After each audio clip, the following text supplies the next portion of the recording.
For this reason, crews patrolling the river ate and slept on deck and tried never to go below for more than a few moments. Then there was the noise. The Swift's twin 12V71 turbocharged General Motors Detroit Marine diesels made it impossible to sneak up on anything.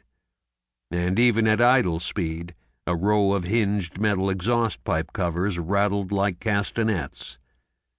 Swift boat folklore held that although the engines were loud, the jungle smothered the Doppler effect.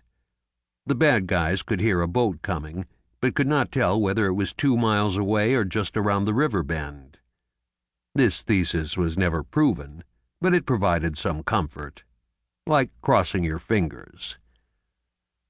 In all, the Navy sent 116 Swift boats to fight in Vietnam between 1965 and 1970.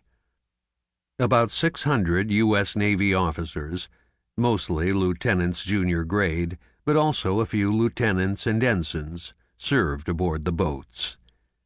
The enlisted, about 3,000, were mostly second-class and third-class petty officers, along with significant numbers of first-class petty officers and seaman strikers. 50 Swift boat sailors died in Vietnam, all but a handful in firefights, and about 400 others were wounded. After the Navy turned over the last 14 in-country U.S. Swift boats to the South Vietnamese on December 1, 1970, the few remaining stateside boats survived as trainers and later as museum pieces, all but disappearing from the American consciousness for decades.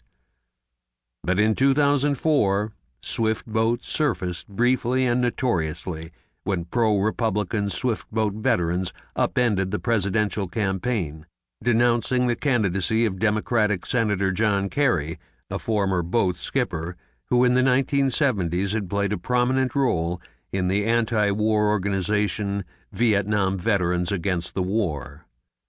That election added the newly minted verb "to swift boat" to the U.S. campaign lexicon, used to describe almost any particularly virulent form of political smear. The story of Swift boats is much more than this. For those who served aboard them, the boats offered unmatched lessons in heroism, teamwork, camaraderie, and the ability to function under life-or-death pressure. Some young men grew up on Swift boats. Others grew old before their time. Some saw things that amazed and awed them.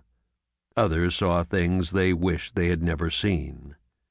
All saw things they never forgot. Swift boats showed the Navy at its best, giving kids barely out of high school or college opportunities for leadership and initiative they could never have found elsewhere. Swift boats also showed the Navy at its worst. They were a flawed solution to a festering crisis, evidence that the Navy, which had been worrying for years about Vietnam, had done nothing to prepare for it.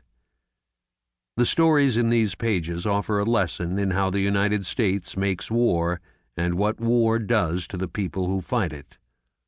The lesson comes from an earlier time, from a war that Americans long tried to forget and that far too many have long forgotten. While the first American ground troops, 3,500 combat Marines, arrived in Vietnam in 1965, the Vietnam War per se had begun 2 decades earlier, at the end of World War II, when Ho Chi Minh's Viet Minh insurgents seized Hanoi from the Japanese, proclaimed independence from France, and within months embarked on a war of liberation against their colonial masters, ultimately defeating them in the decisive Battle of Dien Bien Phu in 1954. The Geneva Accords, negotiated even as the French surrendered at Dien Bien Phu, ended what the victors described as the French War. The accords divided the country in 2 at the 17th parallel, with elections to come in 1956 to choose a permanent government for a united Vietnam. Ho's Viet Minh Communists, supplied principally by China and allied with the